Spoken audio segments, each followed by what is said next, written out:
کہ بچوں کے ہاتھ سے موبائل فون کو دور رکھا جائے۔ گھر میں اگر مان لیجیے کہ ایک نچنیا ہوگی تو دوسرے لوگ بھی اس صحبت کو پا سکتا ہے۔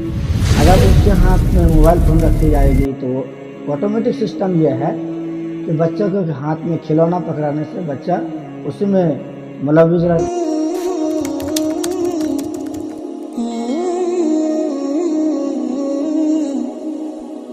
السلام علیکم ورحمۃ اللہ حامدا ونصلی اما بعد اعوذ باللہ من الشیطان الرجیم بسم اللہ الرحمن الرحیم اقرأ بسم ربک الذی خلق خلق الانسان من علق۔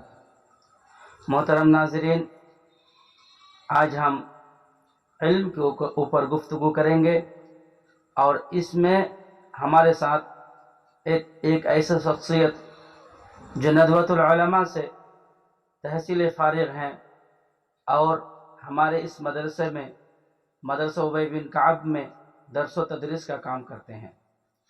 الحمدللہ محترم کسی تعارف کے محتاج نہیں۔ آئیے ہم بلا تاخیر اب شیخ سے بات کرتے ہیں۔ جی شیخ، السلام علیکم ورحمۃ اللہ۔ وعلیکم السلام ورحمۃ اللہ وبرکاتہ۔ خیریت ہے شیخ؟ الحمدللہ، اللہ کا شکر ہے۔ جی الحمدللہ، شکراً، جزاک اللہ۔ آپ ہمارے یہاں ہمارے ویورز کو ٹائم دیے۔ آپ سے سب سے پہلا سوال ہے شیخ، جی اگر مان لیجیے ہمارے معاشرے میں جس طرح کی روزمرہ زندگی کے مسائل اٹھتے جا رہے ہیں، لوگ حدیث و قرآن کی طرف توجہ نہیں کر رہے ہیں، بالکل ڈیلے کر رہے ہیں پڑھائی میں، یا اس طرف لوگ رجحان نہیں کرتے ہیں، تعلیم کی طرف دلچسپی نہیں لیتے ہیں، تو کیا کیسا لگ رہا ہے؟ سماج کس طرف جا رہا ہے؟ کون سی ڈگر اختیار کرے گا؟ حامدا و مصلیٰ اما بعد، اعوذ باللہ السمیع العلیم من الشیطان الرجیم، بسم اللہ الرحمن الرحیم۔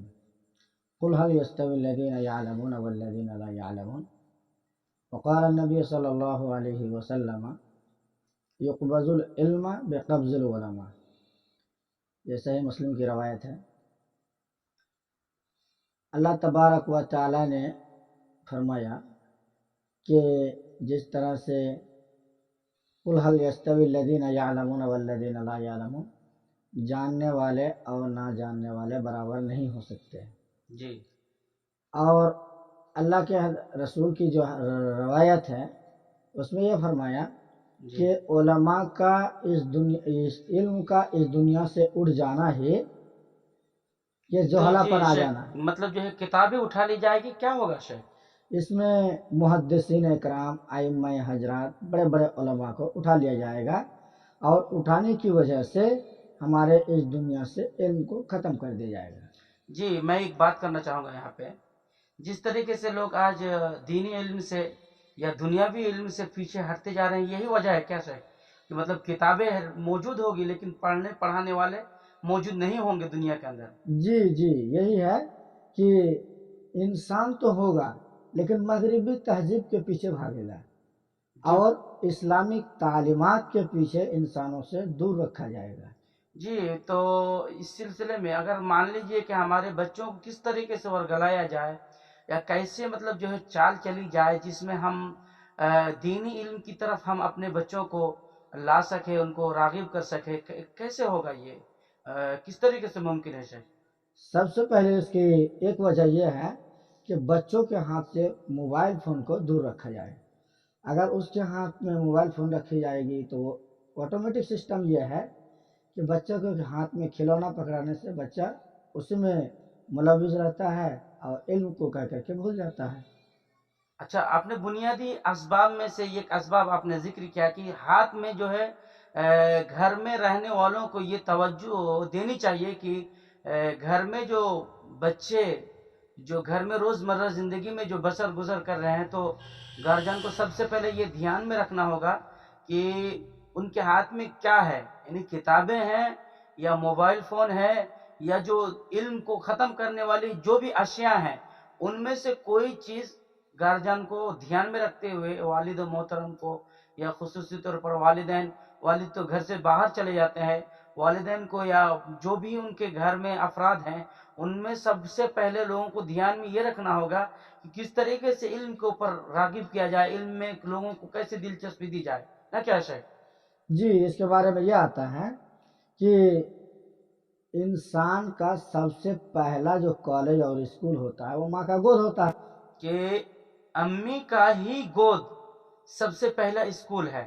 جی اور کسی علماء، شاید کہ بڑے علماء کا ایک قول ہے کہ جو گھر میں اگر مان لیجئے کہ ایک نچنیا ہوگی تو دوسرے لوگ بھی اس صحبت کو پا سکتا ہے.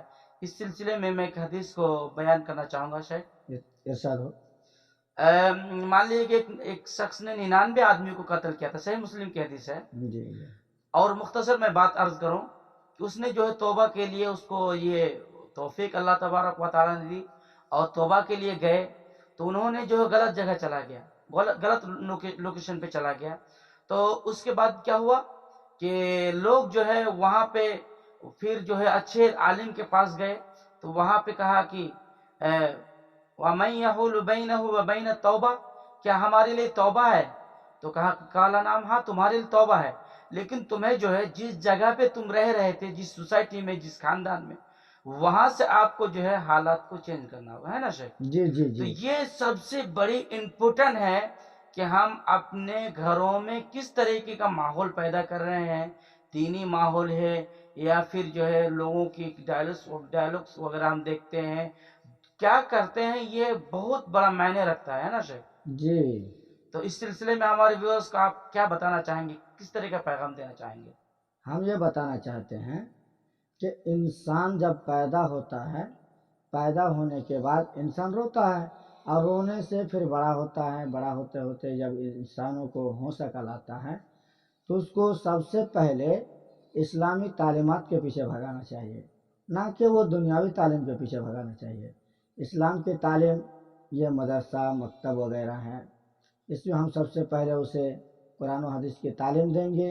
اور تعلیم جب دیں گے تو وہ انسان کے پاس جب علم آئے گا تو جہالہ ختم ہو جائے گا اور انسان کے عقل میں خود بخود کام کرے گا اور وہ علم دین پر عمل کرے گا. جی شیخ، بہت مفید، ہمارے ویورز کو مفید بات بتائے. اگر مان لیجئے کہ علم اٹھ جائے گا تو سماج پر کیا اثر پڑے گا، اس سلسلے میں ہم ہمارے ویورز کو آپ کچھ رہنمائی کریں گے؟ جی انشاءاللہ. یہ ہے کہ یقبض العلم بقبض العلماء. جی شیخ.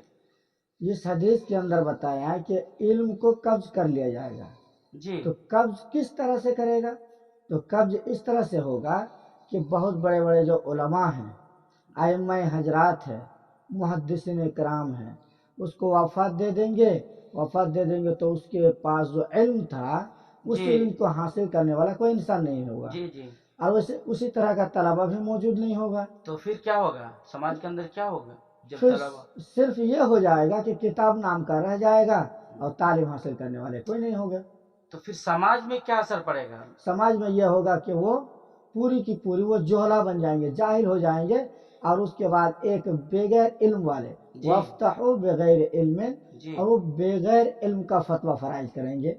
جی جیسے کہ اسے نماز کا تعلیم نہیں ہوگا، اسے روزہ رکھنے کا تعلیم نہیں ہوگا، طہارت کا مسائل معلوم نہیں ہوگا، وہ ایسے ہی صرف کام کا فتویٰ دیں گے. یعنی سماج کو کھائی کی طرف لے کے چلے جائیں گے، جو ضلالت اور جس طریقے سے انسان کے مقدر کو مان لیجیے کہ ایک مطلب جاہل سماج ہو جائے گا، جس میں جو ہے لوگ برائی کی طرف جائیں گے لیکن اچھائی کا راستہ بتانے والا کوئی موجود نہیں ہوگا. جی جی. اچھا.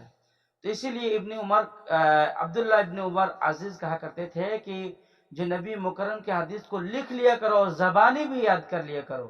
یہ زبانی یاد کرنے والے جب موجود نہیں ہوں گے تو شاید کہ لوگ جو ہے بغیر علم کے فتویٰ دیں گے اور لوگ گمراہ ہو جائیں گے.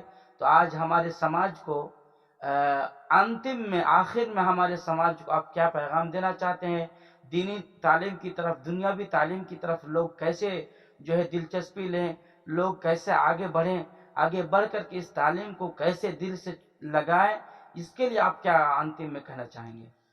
ہم یہ کہنا چاہیں گے کہ جس طرح سے رسول پاک صلی اللہ علیہ وسلم کے صحابہ تھے اور وہ صحابہ جو ایک حدیث کے بارے میں آتا ہے کہ وہ شخص وہ صحابہ اکرام سفر کرتے کرتے کرتے ملک شام تک پہنچ گئے. جابر رضی اللہ عنہ تھے. جی جابر جو ہے وہاں پر جا کر کے انہوں نے کہا کہ جی تو رسول اللہ صلی اللہ علیہ وسلم من شہری، میں رسول اللہ صلی اللہ علیہ وسلم کے شہر سے آیا ہوں. کس لیے؟ ایک حدیث آپ کے پاس موجود ہے اسی لیے. ہاں اس کے بعد انہوں نے کہا کہ وہ انسان تھا جو گھوڑا کو چرا رہا تھا. گھوڑا کو چراتے چراتے انہوں نے دھوکے سے اس گھوڑے کو بلایا، لیکن اس کے دامن میں کچھ سامان نہیں تھا. تو وہ صحابہ کرام گئے اور جانے کے بعد دیکھا کہ آپ کے پاس تو یہ چیز نہیں ہے. جی جی. تو اس کے پاس اللہ کے رسول صلی اللہ علیہ وسلم کی دوسری حدیث جو تھی کہ من سلک طریقا یلتمس فیہ علما سہل اللہ لہ طریقا الی الجنہ. تو اس حدیث کو بیان کیا کہ جو شخص علم دین کے راستے پر چلتا ہے اللہ تبارک و تعالیٰ اس کے لیے جنت کا راستہ آسان فرما دیتا ہے. جی. اگر انسان جنت کا راستہ چاہے تو اپنے ہاتھ سے کما سکتا ہے، ورنہ خود بخود وہ انسان دوزخ میں جانے کے لیے راستہ کھول رہا ہے. شیخ میں یہ کہنا چاہتا ہوں کہ شاید کہ ہمارے بچوں کو اس طریقے سے لائن میں لایا جا سکتا ہے، جی دینی تعلیم کی طرف راغب کیا جا سکتا ہے.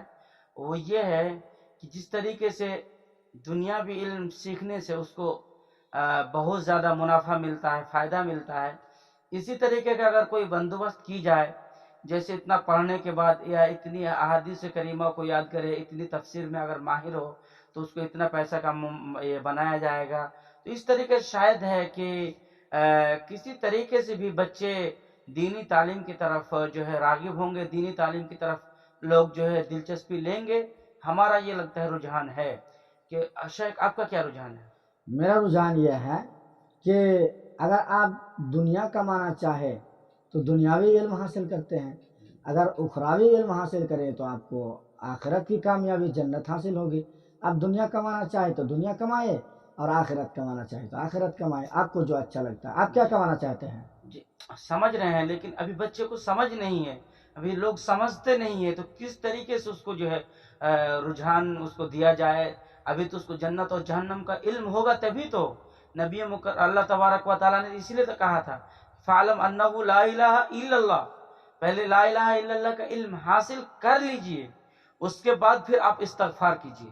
تو اگر آپ کے پاس علم ہے، اگر آپ کے پاس آپ تعلیم حاصل کر رہے ہیں، آپ کے پاس علم آ گیا، اقرأ بسم ربک الذی خلق جو اسی لیے آیا ہے کہ 5 آیت کریمہ جو اللہ تبارک و تعالیٰ نے پہلے نازل کیا، ان میں پہلے ہی بات یہ ہے کہ علم کو طلب کیا. اقرأ آپ جی پڑھیے. سمجھ رہے ہیں شیخ، ہم یہ بول رہے ہیں جی کہ یعنی جو ہمارے بچے ہیں ہاں کیسے مطلب اس کو لایا جائے، یہ ہم پوچھ رہے ہیں شیخ. آپ اسے سب سے پہلے ایک چھوٹی چھوٹی مدرسے میں بھرتی کرائیے. اس کے بعد اسے چھوٹی نورانی قاعدہ، اس کے بعد اما پارا، اس کے بعد ہائی لیول کی پڑھائی، ایسے کر کے اسے تعریف دیا جائے گا. نہ کہ آپ اسکولوں میں پہلے جا کر کے بھرتی کرا دیں گے، آپ کی دنیا کمانے کے پیچھے لگ جائیں گے. پہلے آپ اپنے نہیں آخرت کو کہیں بھی دیکھیں. پڑھے اس میں ہم کو یہ نہیں ہے، پڑھائی دینی تعلیم ہو یا دنیاوی تعلیم ہو اس سے منع نہیں ہے، لیکن ہمارے بچے جہنم سے بچ جائے اور جنت کے اندر داخلہ ہو جائے، یہ بڑی کامیابی ہے نا. تو اس جی کے لیے ہمارے ویورز کو کیا بتانا چاہیں گے کہ وہ بچے مطلب جو کس طریقے کی پڑھائی کرے اور گارجن جو اس کے لیے اس کو بچہ کو کیسے تیار کرے، یہ ہم بتانا چاہیں گے. یعنی چھوٹی چھوٹی چیزیں دے کر کے چاکلیٹ وغیرہ. تو یہ ہے کہ بچے کو سب سے پہلے راضی جو کریں گے تو اس سے پہلے بتانا ہے کہ مدرسے کے اندر یہ چیز ہوتی ہے، آپ نعت پڑھیں گے، آپ حمد پڑھیں گے، آپ کے باتوں کو سنے گا لوگ، جی آپ دعائیں یاد کریں گے، آپ کے جی اچھے سے سمجھیں گے، جی آپ کو انعامات ملے گا. اور اس کے بعد اگر وہ بچہ پھر بھی تیار نہیں ہوتا ہے تو آپ اس بچے کو روپیہ دیجئے، اس کے بعد اس کو ٹافی وغیرہ، اس کو بسکٹ وغیرہ، ناشتہ پانی زیادہ سے زیادہ دے کر کے اسے مدرسے کی طرف روانہ کر دیا جائے. جی اب جی شیخ وقت ہو چلا ہے جی پروگرام کو ڈراپ کرنے کا. تو شیخ ہمارے یہاں آپ وقت دیے، آپ کا شکریہ. اللہ تبارک و تعالی آپ کی محنتوں کو، آپ کی جد و جہد کو قبول فرمائیں، اور آپ کا یہاں آنا، ہمارے یہاں درس و تدریس کا کام انجام دینا، اس کے لیے میں اللہ تبارک و تعالیٰ کا بہت ہی ممنون اور مشکور ہوں. شیخ آپ کا بھی ممنون اور مشکور ہوں. شیخ کے یہاں سے بات کو ہم ختم کرتے ہیں۔ آخر میں اللہ سے دعا ہے کہ اللہ تبارک و تعالی ہمیں اور آپ کو نیک عمل کی توفیق عطا فرمائیں، ہمارے بچوں کو تعلیم یافتہ بنائیں، لوگوں کو دینی تعلیم سے جوڑنے کی توفیق عطا فرمائیں۔ اور آخر میں ہم یہ گزارش کرنا چاہیں گے کہ ہمارے یو آئی کو آفیشیل کو سبسکرائب کرنا نہ بھولیں، اور جو ہے اس کی ویڈیوز کو آپ جو ہے مس نہ کریں، بلکہ دینی تعلیم یا جو بھی ویڈیوز آپ تک پہنچیں ان کو ضرور دیکھیں۔ السلام علیکم ورحمۃ اللہ وبرکاتہ۔